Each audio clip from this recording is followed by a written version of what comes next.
Baiklah, Panatua Zaesin akan melanjutkan alur cerita perjalanan Xiaoyan di Battle Through the Heavens, versi novel. Pertempuran di Langit, Bab 1293, Fenomena Alam yang Tidak Biasa.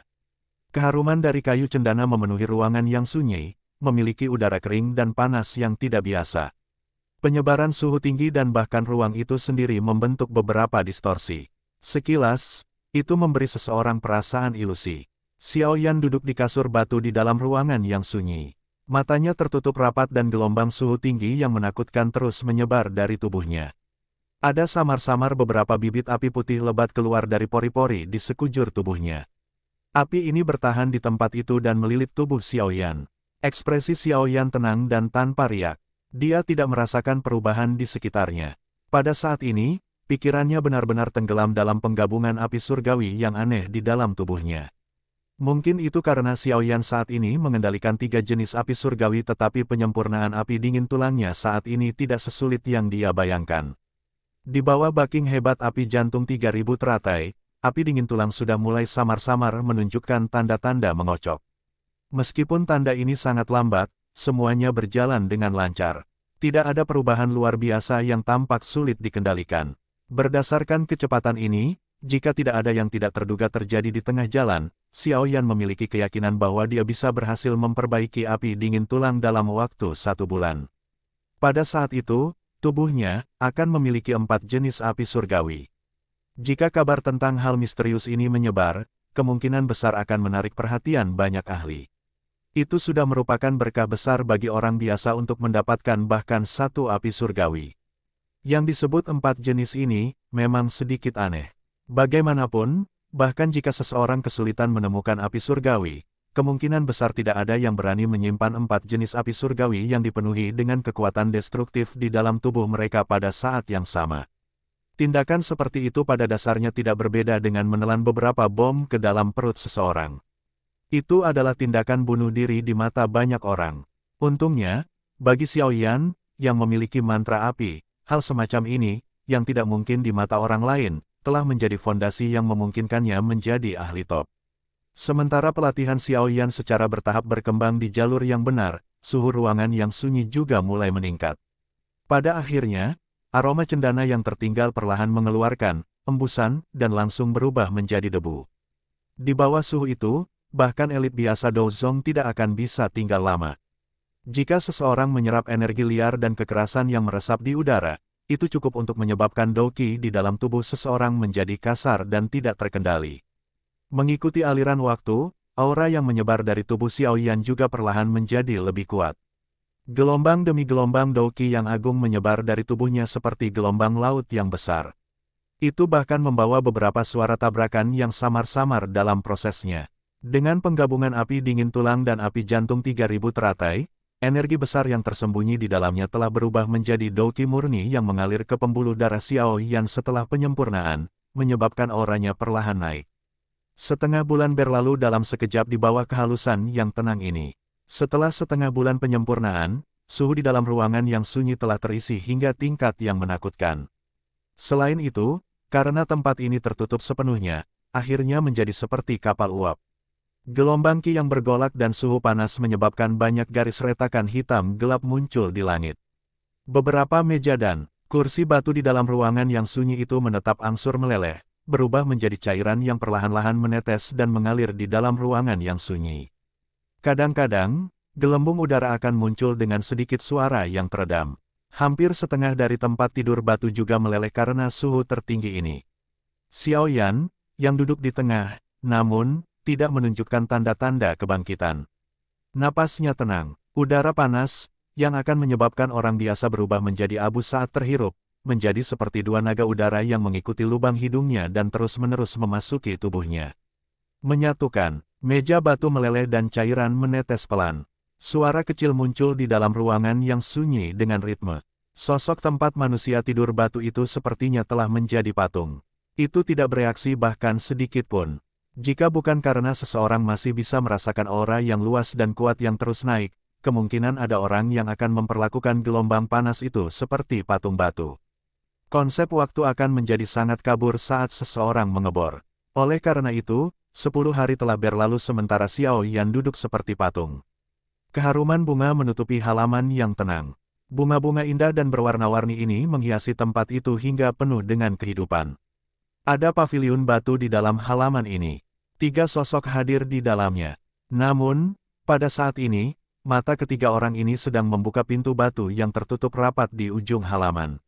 Ini hampir sebulan, kenapa Xiao Yan tidak keluar? Nalan Yanran melihat ke pintu batu. Alisnya dirajut saat dia berkomentar dengan lembut. Yun Yun menggelengkan kepalanya sedikit dan berkata, tidak perlu khawatir.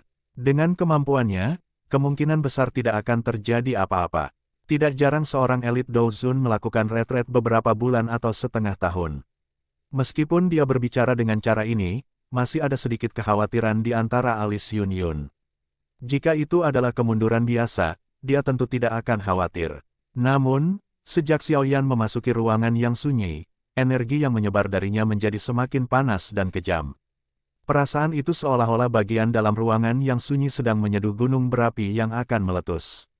Pendahuluan semacam ini benar-benar menyebabkan seseorang merasa tidak nyaman. Perubahan tak terduga semacam ini secara alami juga menarik perhatian beberapa sesepuh dalam sekte bunga. Meski tidak berkata apa-apa, Yun Yun sadar hati mereka juga khawatir. Setelah mengalami teratai api yang menakutkan yang digunakan Xiao Yan saat itu, mereka benar-benar sedikit takut bahwa Xiao Yan akan menyebabkan kehancuran yang mengguncang bumi dan mengubah sekte bunga ini menjadi pendingin. Orang ini benar-benar tidak mengizinkan orang lain untuk bersantai. Yun Yun tanpa sadar mengusap saat hatinya tertawa getir.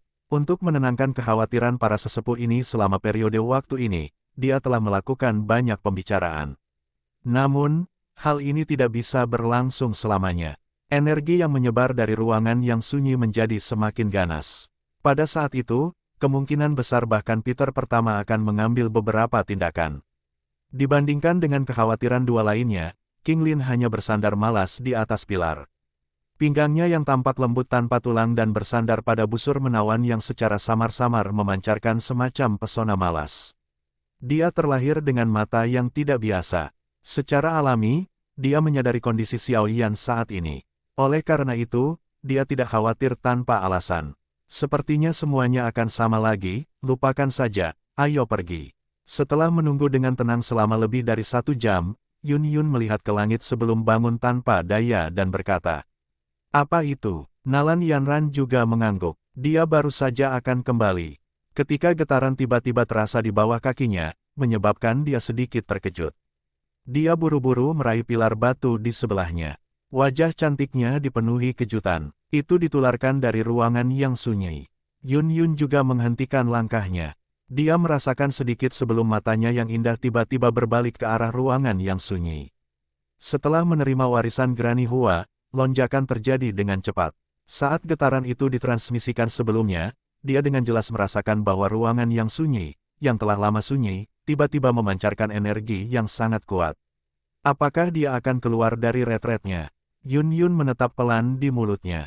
Dia dengan lembut berkata, aktivitasnya tampak kecil besar, mari kita tinggalkan tempat ini dulu. Setelah mengucapkan kata-kata itu, Yun Yun menekan kakinya ke tanah. Tubuhnya dikerutkan ke udara. Setelah itu, King Lin dan Nalan Yanran buru-buru mengikuti. Mereka berdiri di langit. Baru kemudian mereka melihat pilar api yang sangat panas perlahan melengkung dan naik dari atas ruangan yang sunyi. Ledakan. Sosok ketiga itu baru saja dibangun ke langit ketika atap ruangan yang sunyi di bawah tiba-tiba meledak terpisah.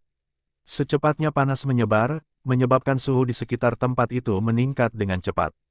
Ketika ruangan yang sunyi meledak terbuka, aura yang luas dan kuat yang telah tenang selama 1 bulan penuh juga perlahan menyebar. Segera setelah itu, raungan yang jelas dan panjang tiba-tiba bergema dari dalam ruangan yang sunyi dan menyebar langsung ke arah awan. Raungan itu berisi doki yang luar biasa luas dan perkasa. Oleh karena itu, gemuruh itu juga muncul seperti guntur yang terus menggema di langit, menyebar ke setiap sudut sekte bunga. Sosok manusia terus menarik keluar dari seluruh pakem bunga saat suara gemuruh ini terdengar. Banyak sosok berdiri di langit. Mata mereka terkejut saat mereka melihat ke arah mana auman itu berasal. Kejutan di mata beberapa individu yang jeli berubah menjadi syok saat mereka merasakan aura itu. Ini Xiao Yan, auranya, kenapa tiba-tiba menjadi sangat kuat?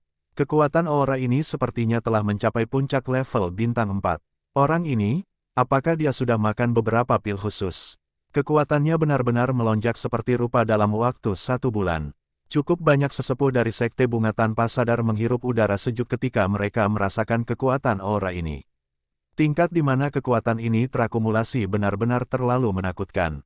2 bintang penuh. Jika seseorang berlatih secara normal, kemungkinan besar akan membutuhkan usaha 10 tahun untuk mencapainya. Namun, Xiaoyan benar-benar bisa menyelesaikannya dalam waktu 1 bulan. Dia memang layak menjadi murid Yao Chen. Dia benar-benar luar biasa. Wanita tua berambut putih itu, yang merupakan tetua pertama dari paksaan bunga, mengangguk sedikit dan berhenti sambil berdiri di langit. Guntur yang menderu itu akhirnya mencapai titik di mana ia akan menyebar. Pada saat itu terjadi, lapisan awan gelap tebal tiba-tiba muncul di langit biru. Angin kencang bertiup di langit dengan cara yang tiada henti. Adegan mendadak ini membuat semua orang tercengang. Wajah mereka bingung. Fenomena alam yang tidak biasa. Tetua pertama dari Bangjo Bunga juga sedikit tercengang oleh pemandangan ini. Sesaat kemudian, dia teringat sesuatu. Matanya tiba-tiba berbalik ke arah ruangan yang sunyi. Ketidakpercayaan akhirnya melonjak ke matanya. Ini adalah kelahiran metode Ki Kelastian.